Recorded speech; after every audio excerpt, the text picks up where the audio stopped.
Good day, dear students. I am Chimidronov Sergei Nikolaevich, the head of Human Anatomy Department in Samara State Medical University. And today we'll talk about head and neck muscles. So this is the third lecture about the questions of particular myology. So let's first we'll talk about embryogenesis, and you may see several sources of develops of muscles, head and neck. So first you may see the sources of muscles of elbow. They are predotic somites. So next you may see the sources of tongue, trapezius, and sternocleidoid muscles. They are occipital somites. So next you may see cervicomyotomes, which are the sources of developed deep muscles of neck, such are musculus longus colli, musculus longus capitis, and etc. So you may see the fourth source. They are rudiments of branchial arches, and there are five branchial arches, and you may see that first branchial arch is the source of develops of masseter muscles, the anterior belly of digastric muscle, and other muscles. So the second branchial arch you may see is the source of the facial muscles, such as mimical muscle, and also you may see this is source of develops posterior belly of digastric muscle and stylohyoid muscle, and also stapedius muscle. And also you may see third, fourth, and fifth branchial arch, which are the sources of develops of the palate, pharyngeal muscles, and also the upper part of the esophagus. So let's talk about neck first. And first we'll talk about the borders of neck. So there are two parts, anterior part of neck, you may see on this picture, and posterior part of neck, you may see on this right picture. So let's talk about anterior area, and the border of anterior area. You may see the superior border, which goes on the borders of mandible bone, and also it goes to the imaging line through meatus acousticus externus, and it goes from mastoid process to protuberance of occipital bone, external protuberance of occipital bone. And you know that the line, real line, not imaging line, is linea nuchae superior, superior nuchal linea. So the low border goes on several parts of our body. First, it goes on jugular notch of sternal bone or breastbone. Next, it goes on clavicle. Next, it goes it goes on coracoid process of shoulder blade bone, and next it goes on acromion, and also it goes on imaging line through acromion to the prominence of seven cervical vertebra. So you may see this imaging line via my pointer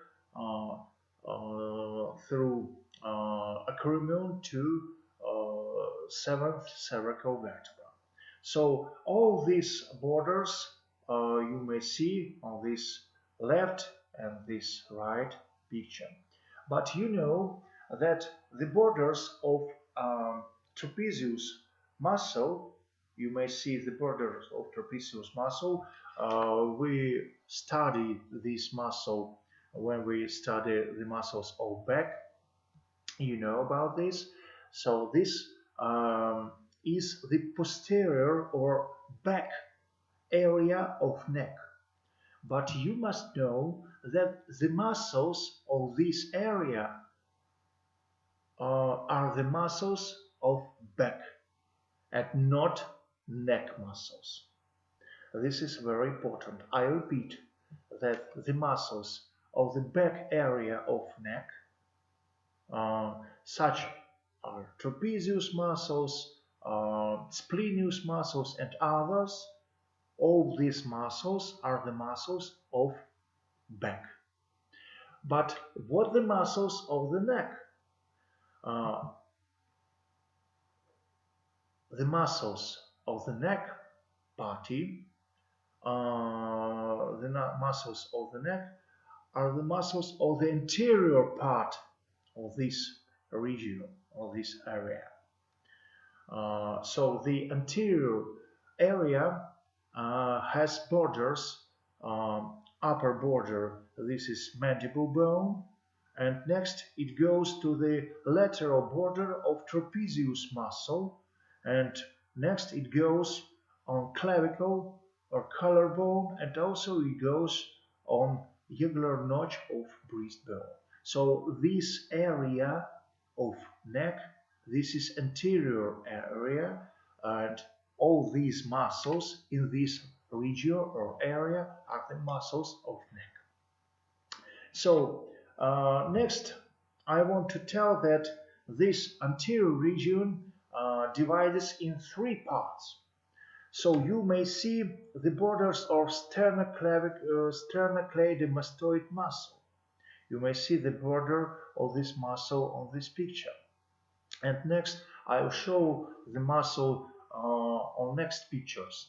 But you may see that this is middle part of anterior region of our neck. This is sternocleidomastoid region or area. Laterally, this is lateral triangle of neck, and also you may see the true anterior part of cervical region in front of this sternocleidomastoid muscle. So let's we talk about muscles. First we'll talk about classification of neck muscles. First group, these are superficial muscles, and there are two muscles, musculus platysma and also sternocleidomastoid muscle. And you may see this muscle on this picture. If you remember, I show the borders of this muscle on this left picture. But now we can see this muscle on this picture on curves. So superficially, you may see platysma muscle, and this is subcutaneous muscle of the neck, lies directly under the skin of the fascia, so it's very thin muscle and wide plate. It originates at the level of the second rib from the thoracic and deltoid fascia, fascia pectoralis and deltoida, and inserts to the base of body of mandible bone. Mandible bone, you may see platysma muscle here. So in one part it's woven into the parotid masseter fascia, partly into the muscles of the corner of the mouth. So function, this function is pulling the skin of the neck. The muscle protects the saphenous veins from compression. In addition, it can pull down the corner of the mouth, which is important in facial expression. So I want to tell that this muscle is a rudimental muscle, because the platysma muscle um, is situated on the neck only in human persons, but on animal it's situated in full underskin, also in body and also in limbs, under the skin of limbs, anterior and posterior limbs. And you may see the powder of skin with a contraction of platysma muscle in animal. Next, I'll tell you about sternocleidomastoid muscle. You may see in red color this muscle at the right picture. This muscle is covered by subcutaneous muscle or platysma muscle, separated from it by its own fascia. It originates with two heads. You may see these two parts. Um, from the manubrium sterni first, you may see this medial head, and also it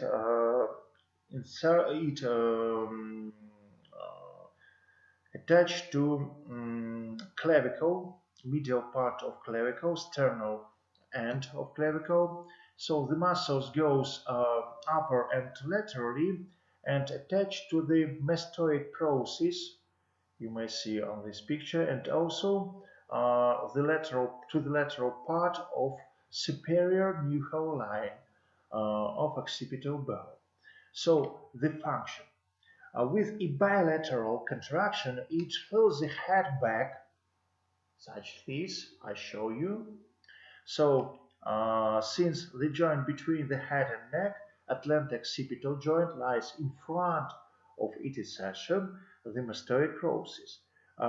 With a one-side contraction, for example, on the left muscle, the head turns in opposite direction. So in contraction of left muscle, head uh, the head turned to the right and upper, such as this. So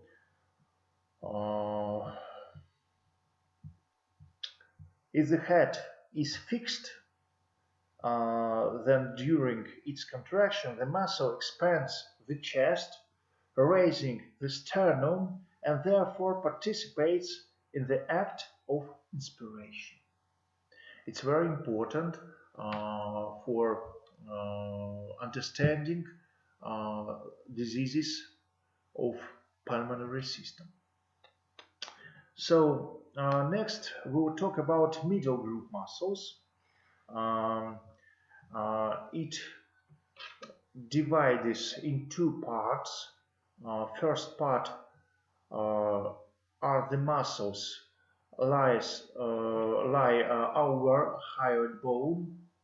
So this is mylohyoidus muscle. You may see in red color this muscle on this picture. Mylohyoid muscle has the form of plate that fills the entire space between the hyoid bone and the mandible, forming the diaphragm of the mouth. It originates from the linea mylohyoidea of the mandible bone. The bundles are oriented to the midline and back. In the midline, it forms a fibrous suture extending from the inner side of the groove to the body of the hyoid bone. The back of the muscles is inserted to the body of the hyoid bone. Next, you may see geniohyoidus muscle or musculus geniohyoidus, you may read in Latin. The geniohyoid muscle, you may see in pink or violet color, lies above musculus mylohyoidus, above mylohyoid muscle, extending from the spina mentalis of mandible bone to the body of the hyoid bone. The muscle has the shape of the elongate triangle, apex facing forward. Function. So let's talk about function later. First, we'll talk about um, digastricus and stylohyoidus muscle. So you may see on this upper picture in red color musculus digastricus. So digastric muscle has two venters, anterior and posterior venters. Anterior belly or venter originates in the fossa digastrica of the mandible and goes back to the hyoid bone. The posterior belly venter posterior starts from the mastoid notch incisura mastoidea of the temporal bone and goes to the tendon through which it's connected to the anterior belly. You may see this intermediate tendon between two bellies. So the intermediate tendon is reinforced with the connective tissue loop and is inserted to the body of the greater horn in hyoid bone. And at last, you may see stylohyoidus muscle or musculus stylohyoidus. It has fusiform shape, distance from the processus styloidus of the temporal bone to the body of hyoid bone, capturing in two bundles the intermediate tendon of the digastric muscle. So, function. All four scarred muscles lift the hyoid bone upward. When it's fixed, three muscles, musculus mylohyoidus, musculus geniohyoidus, and musculus digastricus, all these muscles you may see on this picture and read their names, lower the mandible, thus being antagonists of the masseter muscles. In addition, the muscles located above the hyoid bone are included in the structure of the complex apparatus, which includes the mandible, hyoid bone, larynx, trachea, and the member that plays a greater role in speech. So next we'll talk about muscles lying under hyoid bone. So the muscles like under hyoid bone are related to the system of the ventral rectus muscles of the neck and are located along the sides of the midline just below the skin in front of the larynx and trachea. You may see the larynx and trachea on this picture in white color. So these muscles stretch between the hyoid bone and sternum or breastbone. With the exception of the hyoid bone, which goes to the scapula, and by its path represents its muscle, which has shifted from the body to the belt of the upper limb. This is truncofugal muscle. So, musculus sternohyoidus or sternohyoidus muscle originates from the inner surface of handle of sternum, or manubrium sterni, partly the sternoclavicular joint and the capsule of the sternoclavicular joint. It goes up and inserts to the lower edge of the hyoid bone.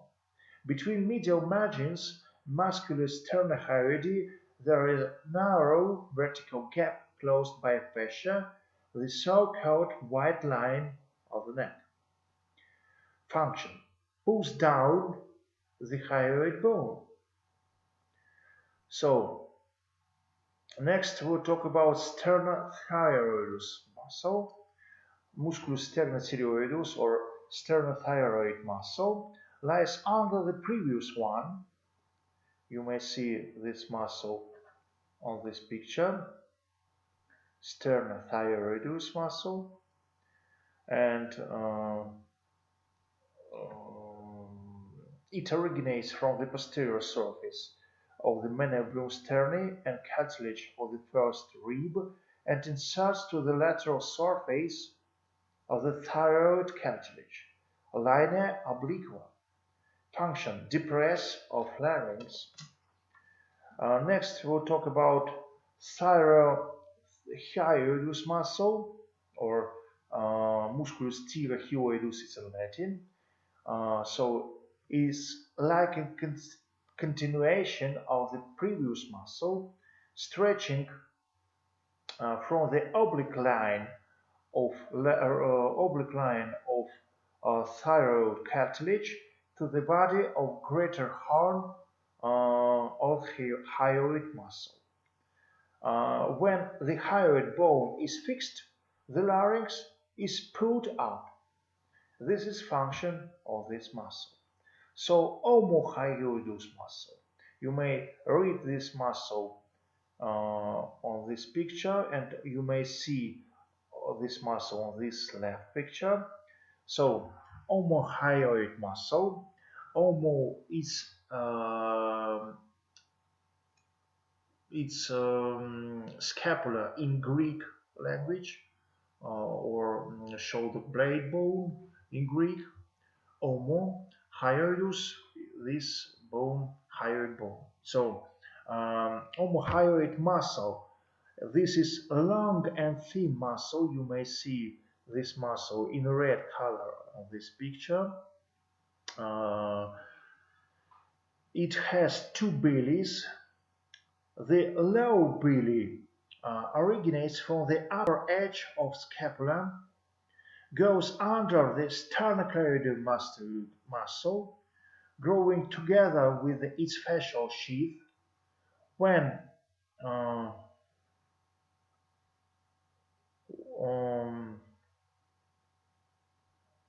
then by means of intermediate tendon, it continues into the upper belly. You may see the upper belly, which goes to the body of hyoid bone.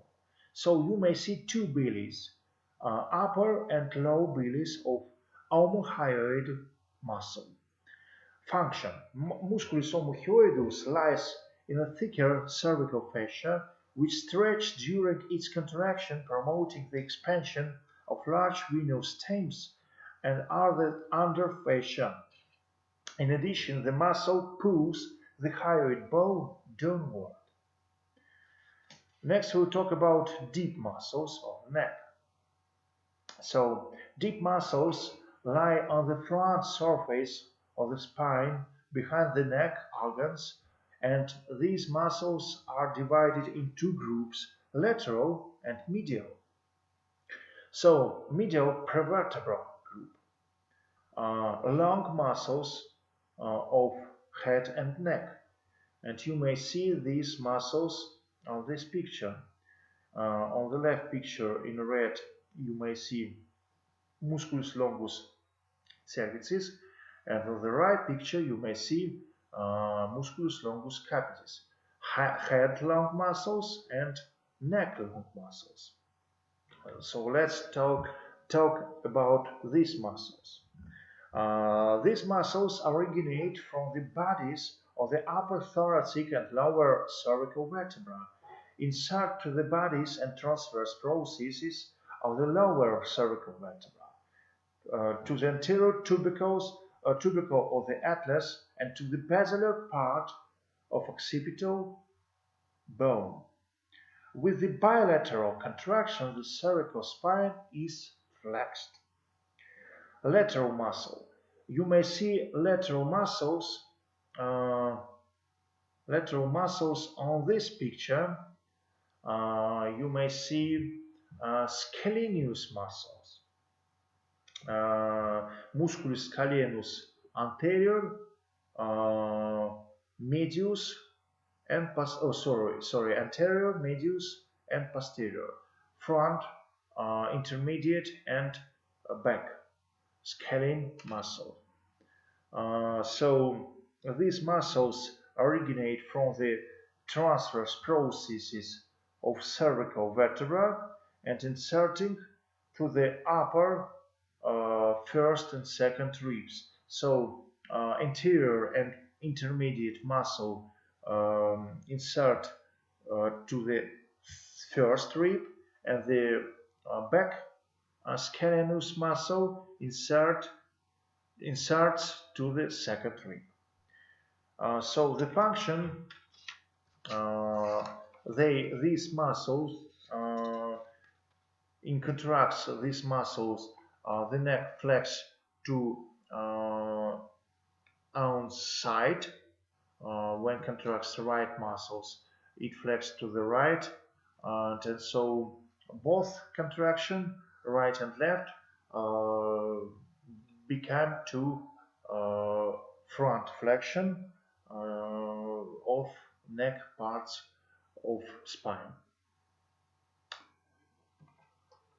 So next we will talk about fascias of neck.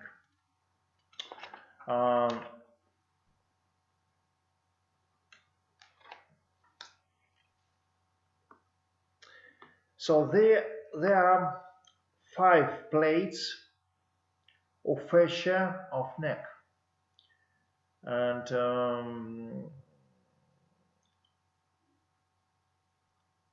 more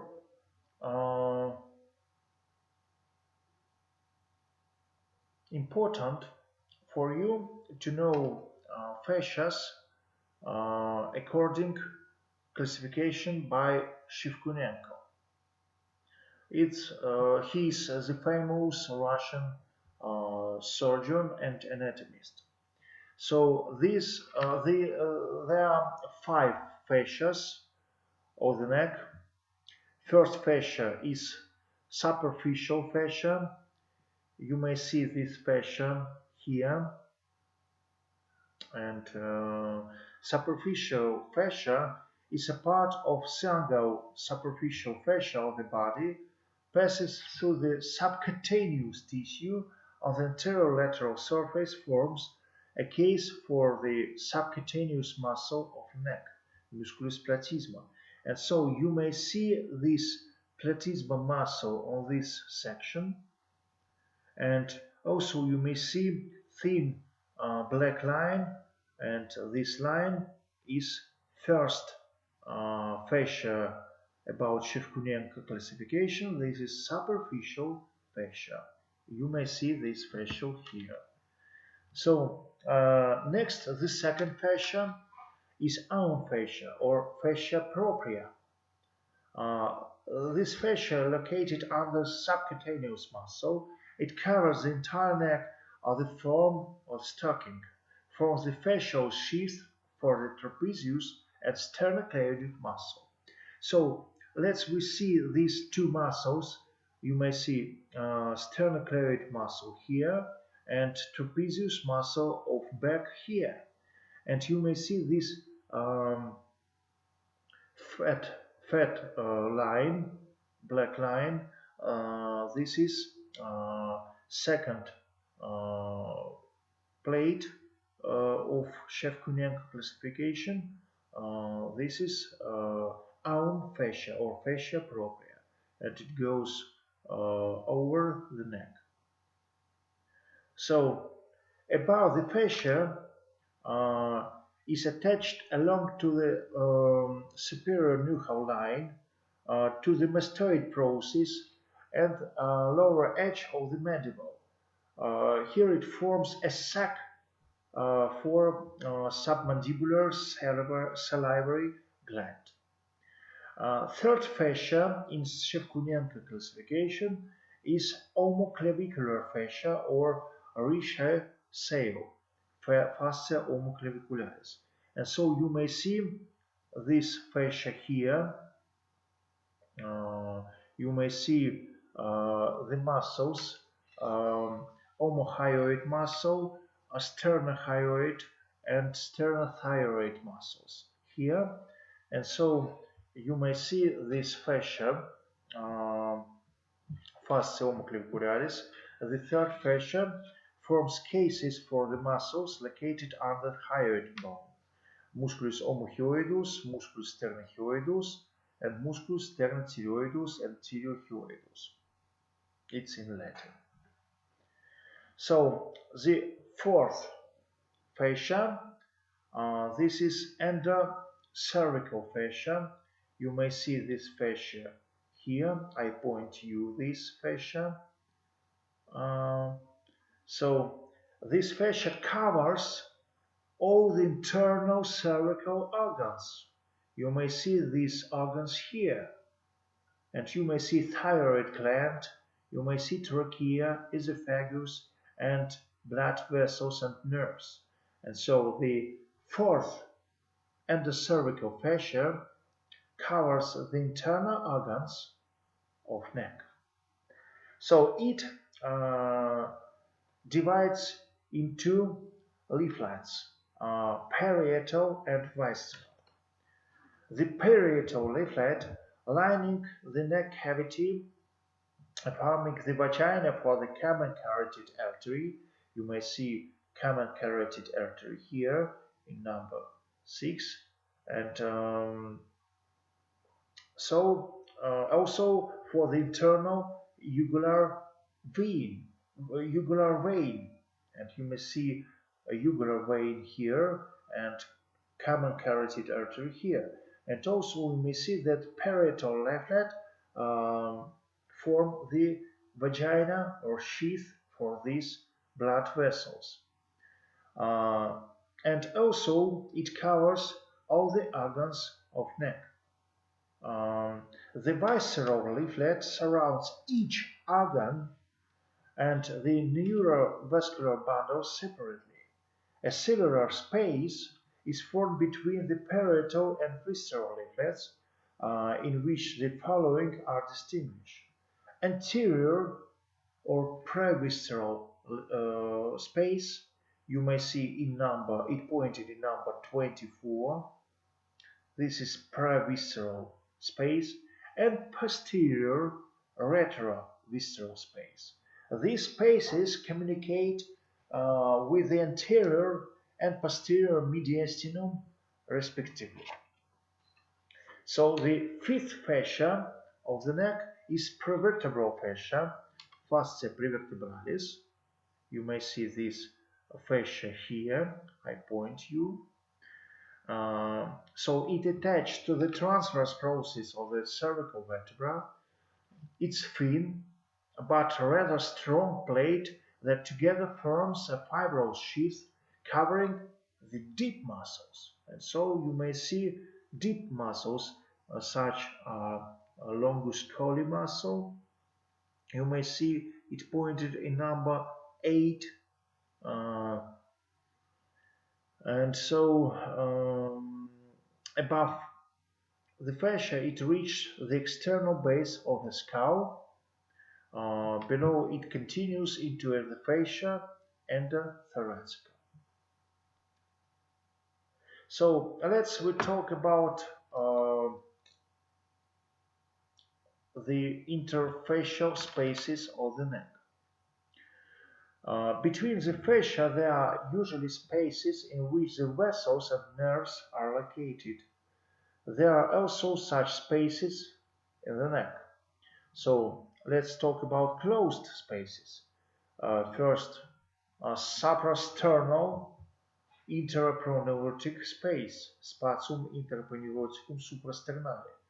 It situated between second and third fascia. So you may see this space um, in my point. You may see this space under 25th pointer. This space extends upward from the sternum to the midway between the sternum and the hyoid bone. So second closed space, facial sac for the submandibular salivary gland, saccus submandibularis, formed by the second fascia of the neck, split into two sheets under the mandible and the periosteum of the mandible. This sac contains the submandibular gland, fiber lymph nodes, facial artery, and vein. And also, There are enclosed spaces in the neck. Along with the closed cellular spaces on the neck, there are a number of facial clefts that communicate with adjacent areas.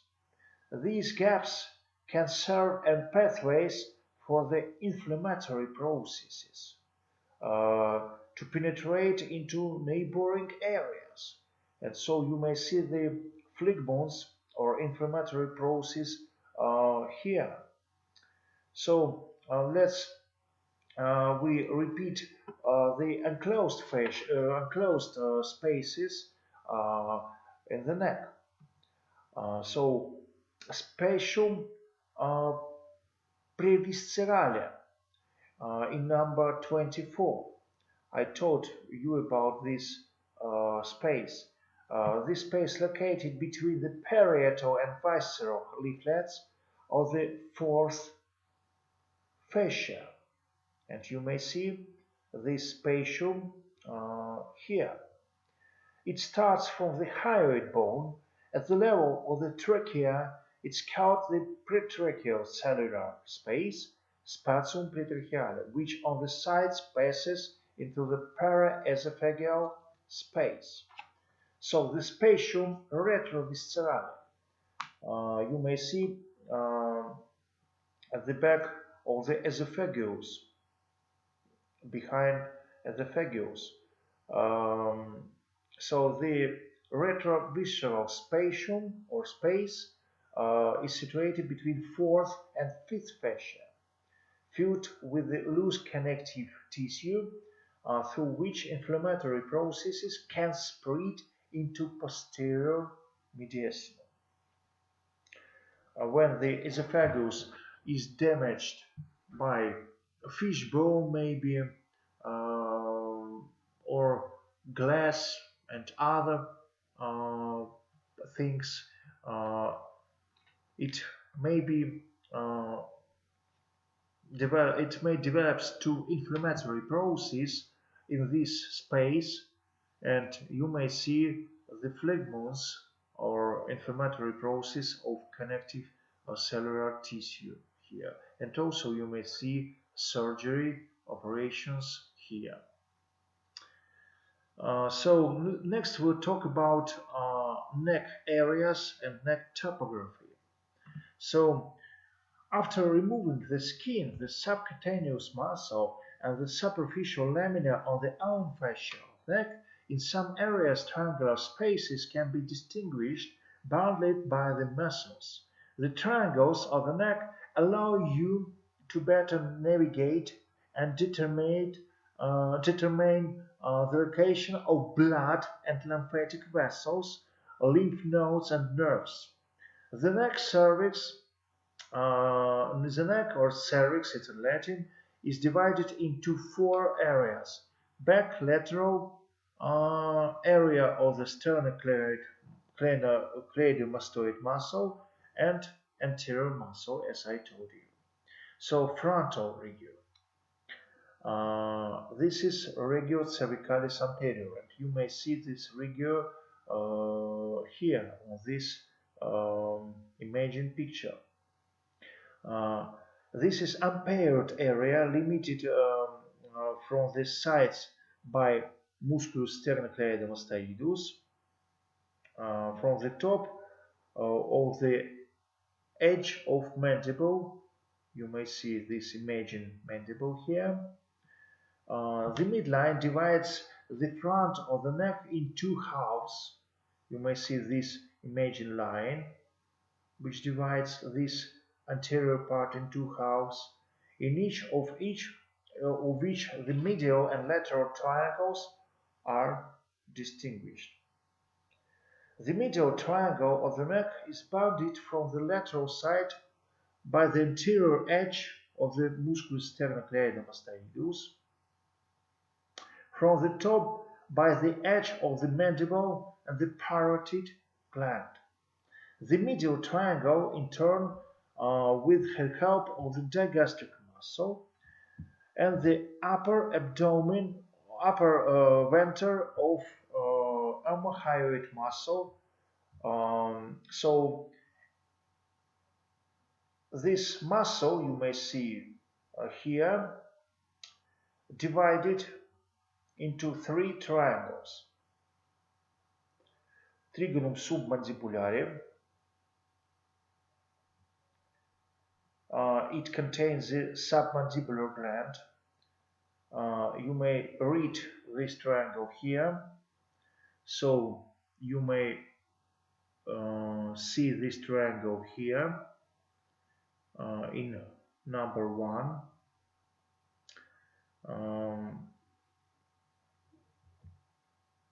It's formed by the lower edge of mandible and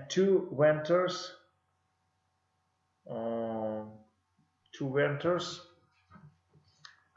of digastric muscles, or two bellies of digastric muscle.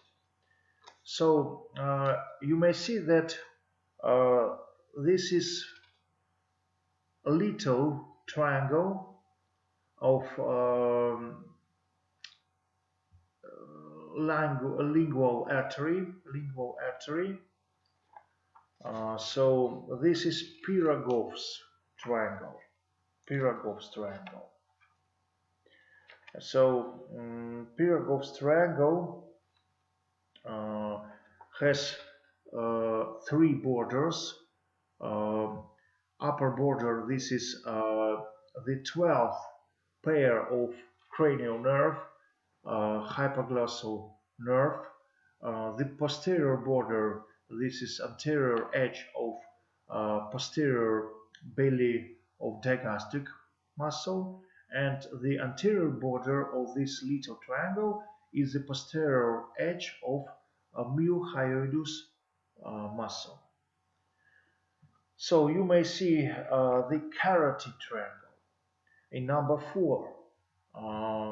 Let's talk about this triangle and its borders. You may see that upper border is posterior belly of digastric muscle. The lateral border, this is anterior edge of sternocleidomastoid muscle, and anterior edge and border of this triangle is superior or upper belly of omohyoid muscle. So you may see this carotid triangle, and so in this place we can touch the pulse of carotid arteries. So next you may see omotrapezoid triangle. You may see this triangle in lateral triangle of neck area in number 7. Omo, this is scapula in Greek language. Omotrapezoid triangle is in number 7, and it has three borders. The upper anterior border is posterior edge of sternocleidomastoid muscle. The lower anterior border is the posterior edge of low belly of omohyoid muscle, and so it has posterior border with lateral edge of trapezoid muscle.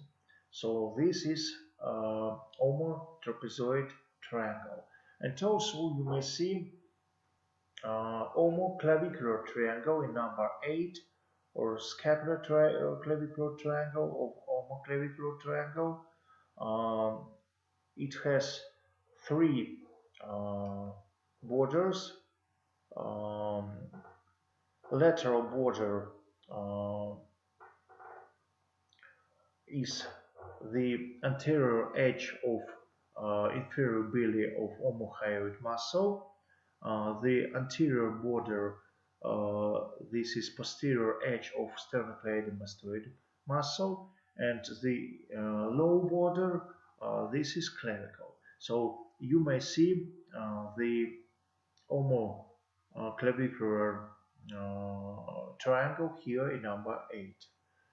And also you may see homotracheal triangle in number 5. And so you may see the borders of this triangle. It's very important to make operation on trachea or thyroid gland. Um, so it has 3 borders. The upper border, upper lateral border, this is upper belly of hyoid muscle.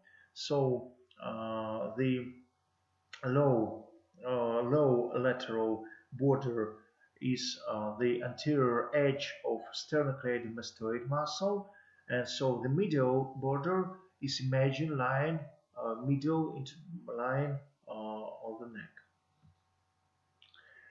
Next, you may see a little um, supraclavicular fossa in number 6. So it's situated between 2 cruras of sternocleidomastoid muscle and sternoclavicular joint. So you may see this triangle here. Next, you may see in number 3 submental triangle, which has 3 borders also. It has lateral border with the anterior belly of digastric muscle. It has also posterior or back border with the hyoid bone, and also it has imaging line, middle line, between right and left submental triangles. And also, at last, you may see the retromandibular fossa on this superior picture. You may see 4 borders of this fossa. You may see the posterior edge of mandible. Also, you can see the posterior belly of digastric muscle and stylehyoid muscle laterally and down um, and low. And also on the back side, it has the anterior edge of porus et meatus acousticus externus. So the 4th border is um, temporal fossa mandibulae of temporal bone. So this is retromandibular fossa here. So let's talk about muscles of the head. There are 2 groups, mimic and masseter muscles. Mimic and digestorius muscles. So mimic muscles. You may see that and read about features of mimic muscles. Mimic muscles attach to bones on one side only. They have no fascia. They have no fascia, and so they're situated around natural house.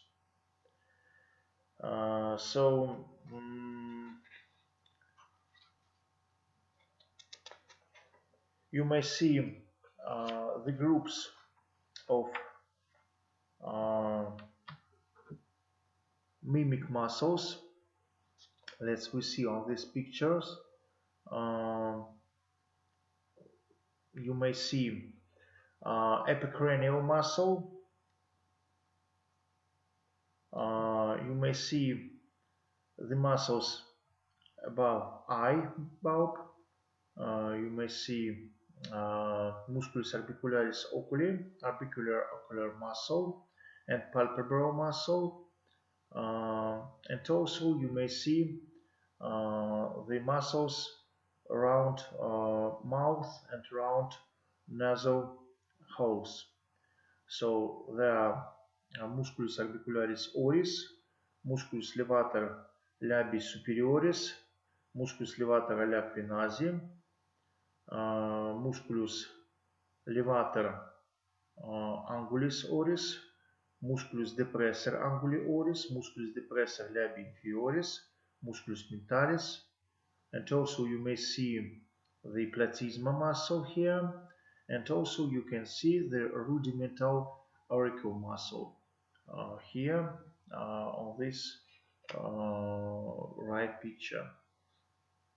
So next you may see the muscles that arise upper lip, or musculus levator labii superioris, musculus zygomaticus minor et major. So you may see musculus levator labii superioris et lacrinazi here, and so musculus depressor anguli oris. And also you may see the masseter muscles. You may see masseter, own masseter muscle here on this picture. Also you can see the temporal muscle. It also masseter muscle in functionally. So all four masseter muscles you may see and read their names on this picture. This is masseter muscle, temporal muscle, medial pterygoid muscle, and lateral pterygoid muscle. So you may see that temporal muscle attached to the temporal fossa or the cranium, and the bundles goes lower and downward, and it attached to the coronoid process of mandible. Coronoid process of mandible. So you may see the masseter muscle. It has two parts, anterior and external part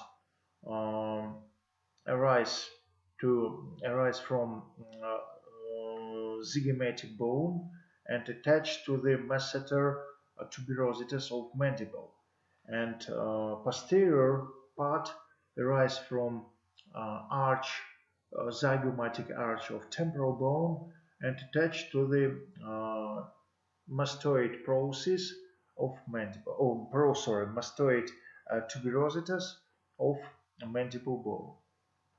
So you may see also the muscles of pterygoid and lateral, medial and lateral pterygoid muscles. You may see this muscle on this picture. First, I show you the medial pterygoid muscle. It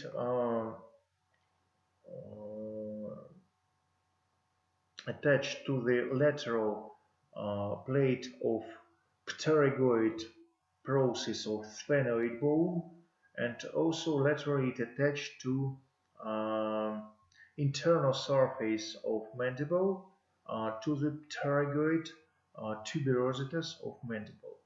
And also you can see the lateral pterygoid muscle. It attached to medially it attached to lateral surface of pterygoid process of sphenoid bone, and laterally it attached to the neck of mandible and also in joint capsule of temporal mandibular joint. Uh, so I repeat that medial pterygoid muscle uh, attached to the fossa pterygoida of pterygoid process, but lateral pterygoid muscle attached uh, medially to lateral plate, lateral plane of pterygoid process of spinary bone. So all these muscles are making movements in the temporal mandibular joint. So today we'll talk about muscles. Um, I think that this lecture is interesting not only therapeutists, doctors, but also it will be interesting for stomatologists, also um, otorhinolaryngologists, and uh, plastic surgeries too. Thank you for your attention. See you again next time. Bye bye.